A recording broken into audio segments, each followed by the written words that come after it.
अस्सलाम वालेकुम। Welcome back to my YouTube channel. हमारा आज का टॉपिक है नर्वस सिस्टम इन एम्फीबियंस और इसमें हम ब्रेन के साथ साथ सेंसरी रिसेप्टर्स के बारे में भी पढ़ेंगे। अब एम्फीबियंस का जो नर्वस सिस्टम है ना, ये बाकी वर्टिब्रेट्स की तरह ही होता है, ठीक है। इनके ब्रेन की भी 3 एम्ब्रियोलॉजिकल सब डिविजन्स होती हैं। कौन कौन सी? Fore brain, mid brain, hind brain. अब सबसे पहले हम बात करेंगे फोर ब्रेन की। फोर ब्रेन में क्या क्या होता है? ऑल्फैक्टरी सेंटर्स, यानी सेंस के लिए जो होते हैं ना सेंसर्स, वो कहाँ पे होते हैं? फोर ब्रेन में। इसके अलावा फोर ब्रेन का कुछ हिस्सा जो है वो किस चीज़ को कंट्रोल कर रहा है? कलर चेंज को। सो फोर ब्रेन के अभी तक हमने 2 फंक्शन देखे। ऑल्फैक्टरी सेंटर होता है यहाँ पे और ये कलर चेंज को रेगुलेट करता है। इसके अलावा जो विजुअल फंक्शंस होते हैं, जैसे डाइजेशन हो गई, हार्ट बीट हो गई, इन सब को भी कौन कंट्रोल कर रहा है? Fore brain. So fore brain controls olfaction, regulation of colour change and visual functions. इसके बाद बात करेंगे हम मिड ब्रेन की। अब मिड ब्रेन में ना एक स्पेसिफिक रीजन होता है, उस रीजन को हम क्या कहते हैं? Optic tectum. अब इस रीजन का काम क्या होता है? ये जो है इकट्ठी करता है सेंसरी इंफॉर्मेशन। जितनी भी सेंसरी इन्फॉर्मेशन आएगी वो कहाँ पे जाएगी? ऑप्टिक टेक्टम में। और ऑप्टिक टेक्टम उसको असिमिलेट करेगा, उसको कलेक्ट करेगा, अरेंज करेगा और उसके हिसाब से मोटर रिस्पॉन्स देगा, यानी इनिशिएट करेगा मोटर रिस्पॉन्स। इसके अलावा मिड ब्रेन का और काम क्या है कि विजुअल सेंसरी इन्फॉर्मेशन होती है यहाँ पे। सो मिड ब्रेन क्या करता है? सेंसरी इन्फॉर्मेशन को कलेक्ट करता है और मोटर रिस्पॉन्स को इनिशिएट करता है। इसके अलावा विजुअल सेंसरी इन्फॉर्मेशन की प्रोसेसिंग भी करता है। लास्ट वन है हाइंड ब्रेन। हाइंड ब्रेन जो है इसका मेजर फंक्शन है कि ये मोटर कोऑर्डिनेशन में इन्वॉल्व होता है। इसके अलावा हार्ट रेट को रेगुलेट करता है और रिस्पिरेशन को कंट्रोल करता है। ये तो थी हमारे पास ब्रेन के 3 पार्ट्स। अब हम बात करेंगे सेंसरी रिसेप्टर्स की। अब जो एम्फीबियंस हैं ना, फ्रॉग्स वगैरह, इनके जो सेंसरी रिसेप्टर्स हैं वो इनकी स्किन के ऊपर हैं ज़्यादातर। और कुछ सेंसरी रिसेप्टर्स तो इतने सिंपल हैं कि ऐसा लगता है सिर्फ एक नर्व एंडिंग है, ठीक है, बेयर नर्व एंडिंग्स। और वो किसके लिए होते हैं? बेसिकली हीट के लिए, कोल्ड के लिए और पेन के लिए। इसके बाद हम बात करेंगे लेटरल लाइन सिस्टम की। लेटरल लाइन सिस्टम बेसिकली आपने फिशेस में पढ़ा था, लेकिन कुछ जो एम्फीबियंस हैं ना, इनमें भी लेटरल लाइन सिस्टम प्रेजेंट है। अब किस किस में प्रेजेंट है? एक्वेटिक लार्वी, इनके सारे लार्वी जो होते हैं वो एक्वेटिक होते हैं। सो एक्वेटिक में लेटरल लाइन सिस्टम प्रेजेंट है फिशेस की तरह का। एक्वेटिक अडल्ट सेलेमेंडर्स में भी है और कुछ अडल्ट एनोरॉन्स यानी फ्रॉग्स वगैरह हैं जिनमें लेटरल लाइन सिस्टम प्रेजेंट है। अब लेटरल लाइन सिस्टम की डिस्ट्रीब्यूशन क्या है? फ्रॉग की बॉडी को आप याद करें तो जो उसकी साइड्स हैं ना, वहाँ पे क्या होता है?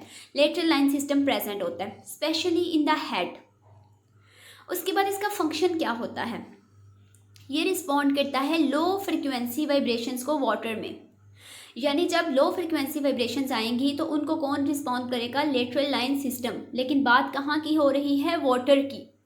और इसके अलावा ये क्या बताता है कि एनिमल के लिहाज से वाटर की मूवमेंट क्या है? Movement of animal relative to movement of water relative to animal. Land पे अगर हम लेटरल लाइन सिस्टम की बात करें तो उसकी इतनी ज़्यादा इम्पोर्टेंस नहीं है एज़ कंपेयर टू वाटर। सो पहला कौन सा हमने सिस्टम पढ़ लिया? Lateral line system. दूसरी हमने किस सेंस की बात करनी है? कीमो रिसेप्शन की। कीमो रिसेप्शन नाम इंडिकेट कर रहा है किस चीज़ से रिलेटेड है ये कीमो रिसेप्शन? केमिकल्स को रिसीव करना, फील करना, ठीक है, केमिकल्स को सेंस करना। ये एम्फीबियंस के लिए बहुत ज़्यादा इम्पॉर्टेंट सेंस है। अब कीमो रिसेप्टर्स प्रेजेंट कहाँ पे होते हैं? डिस्ट्रीब्यूशन क्या है? अब ज़रा माइंड में रखिए ना कि केमिकल्स को सेंस करने का काम किसका है? नेजल एपिथेलियम में हो सकते हैं, ठीक है, और माउथ से ये बहुत लिंक करता है, फूड वगैरह को टेस्ट करना इसी में आ जाता है। सो कीमो रिसेप्टर्स प्रेजेंट होते हैं नेजल एपिथेलियम में, लाइनिंग ऑफ द माउथ में, tongue and over the skin. उसके बाद हम बात करेंगे ऑल्फैक्शन यानी कि सेंस ऑफ स्मेल की।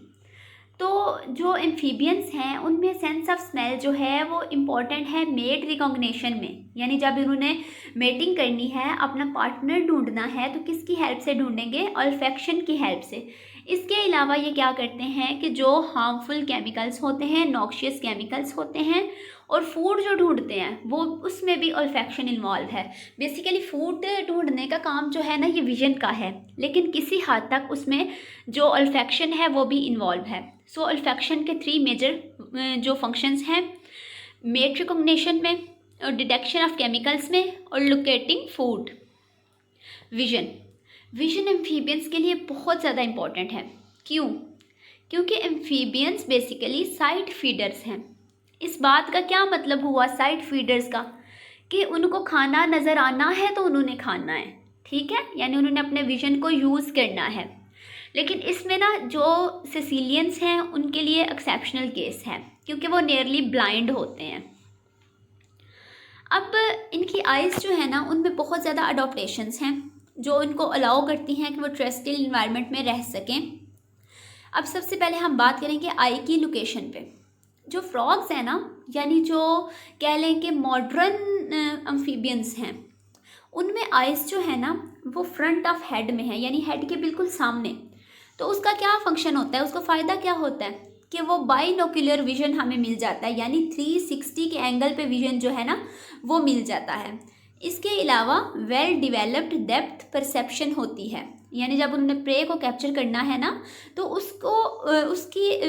उसको पकड़ने में भी ना ये आई का जो लोकेशन है आई की वो इम्पोर्टेंट रोल प्ले करेगी। अब यहाँ पे आई का स्ट्रक्चर देखें, राउंड इनका लेंस है, ठीक है, प्रोट्रैक्टर लेंटिस मसल्स हैं, कॉर्निया जो है वो लेंस से थोड़ा सा आगे की तरफ है, लेंस पीछे है, लोअर आईलिड है, ये निक्टिटेटिंग मेम्ब्रेन के तौर पे जो काम कर रहा है। अभी हम इनके फंक्शंस देखते हैं नेक्स्ट। अभी हम आई की पोजीशन पे बात कर रहे थे। एक तो आइज़ जो थी वो फ्रंट पे थी जो बाइनोक्यूलर विजन प्रोवाइड करती हैं, जबकि सेलेमेंडर्स ऐसे हैं कुछ जिनमें आइज़ जो है ना लेटरल साइड पे होती हैं, यानी बिल्कुल साइड्स पे, तो बाइनोक्यूलर विजन उनमें नहीं होता। इसके बाद हम बात करेंगे लोअर आईलिड की। अभी हमने पीछे बात की निक्टिटेटिंग मेम्ब्रेन की। सो लोअर आईलिड का क्या होता है, मूवेबल होता है, यानी मूव कर सकता है और आई को क्लीन करता है और प्रोटेक्ट करता है, यानी कोई गंद वगैरह ना पड़ जाए आई में, उसको क्लीन करेगा और प्रोटेक्ट करेगा किसी भी किस्म के डैमेज से। अब लोअर आईलिड ज़्यादातर जो है वो ट्रांसपेरेंट होता है, और वो ट्रांसपेरेंट पोर्शन क्या कहलाता है, निक्टिटेटिंग मेम्ब्रेन। ये हमने पीछे डायग्राम में देखा, ये देखें, ये लोअर आईलिड है, ये ट्रांसपेरेंट, इसका जो पोर्शन होगा वो क्या कहलाएगा, निक्टिटेटिंग मेम्ब्रेन। अच्छा, अब निक्टिटेटिंग मेम्ब्रेन का काम क्या होता है कि जब आई बॉल जो है ना वो स्कल में वापस जाता है, रिट्रैक्ट करता है, तो निक्टिटेटिंग मेम्ब्रेन क्या करती है कि कॉर्निया के ऊपर आ जाती है, यानी इस पोर्शन में ये कॉर्निया है तो निक्टिटेटिंग मेम्ब्रेन इसके ऊपर आ जाएगी और आई को कवर कर लेगी। इसके अलावा ऑर्बिटल ग्लैंड्स होते हैं जो लुब्रिकेट करते हैं और आई को वॉश करते हैं। निक्टिटेटिंग मेम्ब्रेन का क्या काम था, क्लीन करती थी, आई को प्रोटेक्ट करती थी। ऑर्बिटल ग्लैंड क्या करते हैं, लुब्रिकेशन प्रोवाइड करते हैं और आई को वॉश करते हैं।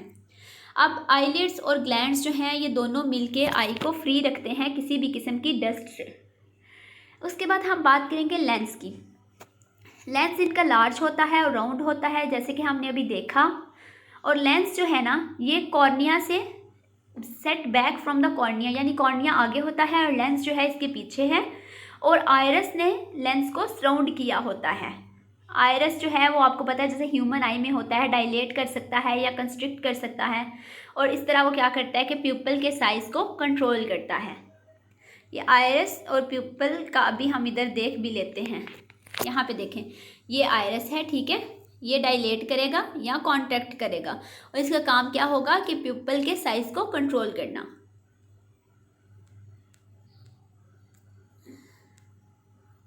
अब हमारे पास एक प्रोसेस है फोकसिंग और अकोमोडेशन, यानी जो फोकसिंग का प्रोसेस होता है किसी चीज़ पे फोकस करना, उसके प्रोसेस को हम क्या कहते हैं, अकोमोडेशन। अब इनमें क्या होता है, फोकसिंग में इन्वॉल्व है bending light rays to a focal point on the retina, यानी फॉर एग्जांपल ये फोकल पॉइंट है ना ये वाला, तो यहाँ से लाइट बेंड होके रेटिना में जाएगी, यानी यहाँ से अगर सीधी आ रही है तो यहाँ से लाइट बेंड होके रेटिना में जाएगी। अब ये बेसिकली लाइट बेंड क्यों होती है, लाइट बेंड इसलिए होती है क्योंकि डेंसिटी का डिफरेंस होता है दोनों मीडियम्स में। फॉर एग्जांपल इस साइड के मीडियम में और इस साइड के मीडियम में डेंसिटी डिफरेंट है, और लेंस फर्दर जो है वो रिफ्रैक्शन प्रोवाइड करता है। अब जब आइज़ रेस्ट पे होगी ना तो दूर वाले ऑब्जेक्ट्स को पे फोकस करेंगी, और जब इन्होंने नियर बाय ऑब्जेक्ट पे फोकस करना होगा ना तो प्रोट्रैक्टर लेंटस मसल्स जो हैं वो लेंस को फॉरवर्ड मूव करेंगे। अब हम ज़रा ये मसल्स देख लेते हैं। ये देखें, ये वाले मसल्स हैं प्रोट्रैक्टर लेंटस मसल्स। ये क्या करेंगे कि लेंस को आगे की तरफ मूव करेंगे ताकि वो नियर बाय ऑब्जेक्ट्स पे फोकस कर सके। अब हमने बात करनी है आई में रिसेप्टर्स कौन कौन से हैं। आई में बेसिकली दो तरह के रिसेप्टर्स हैं, रॉड्स एंड द कोन्स। अब आपको पता है कोन्स जो है ये कलर विजन के साथ लिंक करती हैं, यानी इन्होंने कलर्ड चीज़ें दिखानी हैं। तो हम कह सकते हैं कि एम्फीबियन जो है ना वो किसी हद तक कलर में डिफ्रेंशिएट कर सकते हैं, उनको पता चल जाता है कौन कौन सा कलर है। लेकिन हमें ये नहीं पता कि किस हद तक वो देख सकते हैं। इसके बाद हम न्यूरोनल इंटरकनेक्शंस की बात करें। रेटिना में नर्व्स वगैरह जो हैं वो कम्प्लेक्स होते हैं, ठीक है, और इनकी वजह से ही जो एम्फीबियन है ना वो कैपेबल हो जाता है कि जो फ्लाई कर रहा है प्रे उसको देख ले, ठीक है। इसके अलावा जो कह लें डिफ़िकल्ट कंडीशंस में होते हैं ना प्रे, जिनको पहचानना मुश्किल हो जाता है, वो उनको भी ये न्यूरोनल इंटरकनेक्शंस की हेल्प से देख सकते हैं। अब नेक्स्ट है हमारा topic auditory system of amphibians. ये जो ऑडिटरी सिस्टम है ना एम्फीबियंस का, ये बेसिकली लैंड पे बहुत ज़्यादा इंपॉर्टेंस रखता है। हमने ये बात तो की थी कि लेटरलाइन सिस्टम जो है वो लो फ्रिक्वेंसी वाइब्रेशंस को रिस्पॉन्ड कर सकता है, लेकिन कहाँ पे? सिर्फ वाटर में। उसका लैंड के साथ कोई इतना ख़ास रिलेशन नहीं है। लेकिन जो ये ऑडिटरी सिस्टम है ना, ये अडॉप्टेशन है इनकी लैंड पे रहने के लिए। अब जो क्या करते हैं ये कि ट्रांसमिट करते हैं दो तरह की वाइब्रेशंस। एक सबस्ट्रेट बॉर्न वाइब्रेशंस होती हैं और एक होती हैं एयर बॉर्न वाइब्रेशंस, जो एक एयर से आ रही हैं और एक जो लैंड से आ रही हैं। अगर हम बात करें फ्रॉग के एयर की तो उसके बेसिकली 3 पार्ट्स होते हैं, tympanic membrane, middle air and inner air. अब इनमें आउटर एयर नहीं होता। पहले हम सबसे बात करेंगे टिम्पैनिक मेम्ब्रेन की। टिम्पैनिक मेम्ब्रेन बेसिकली कार्टिलेज, ये एक इंटेगोमेंट का पीस होता है जो किसके ऊपर प्रेजेंट होता है, किस पे स्ट्रेच हुआ होता है, कार्टिलेजिनस रिंग पे। अभी हम इसके ना स्ट्रक्चर देखते हैं। यहाँ पे देखें, ये टिम्पैनिक मेम्ब्रेन है बेसिकली, ठीक है। ये क्या है कि ये इंटेगोमेंट का पीस है जो किस पे स्ट्रेच है, कार्टिलेजिनस रिंग पे। अब इससे नेक्स्ट जो है ना वो मिडल एयर है, ठीक है। सबसे पहले टिम्पैनम है, टिम्पैनम के बाद दूसरा स्ट्रक्चर कौन सा है, मिडल एयर, क्योंकि इनमें क्या होता है आउटर एयर नहीं होता। अब मिडल एयर है, ठीक है, मिडल एयर के बाद इनर एयर है। अब हम इनके ज़रा ना डिटेल में स्ट्रक्चर्स देख लेते हैं। अच्छा, टिम्पैनिक मेम्ब्रेन का काम क्या होता है? ये रिसीव करती है एयर बॉर्न वाइब्रेशंस और उनको कहाँ पे भेजती है, मिडल एयर में। एयर बॉर्न वाइब्रेशंस रिसीव करेगी और कहाँ पे भेजेगी, मिडल एयर्स में। अच्छा, अब जो high frequency air born vibrations होंगी ना वो टिम्पैनम के थ्रू जाएंगी, ठीक है, हाई फ्रिक्वेंसी। और उसमें कौन सा ओसिकल इन्वॉल्व होगा, कोलोमेला।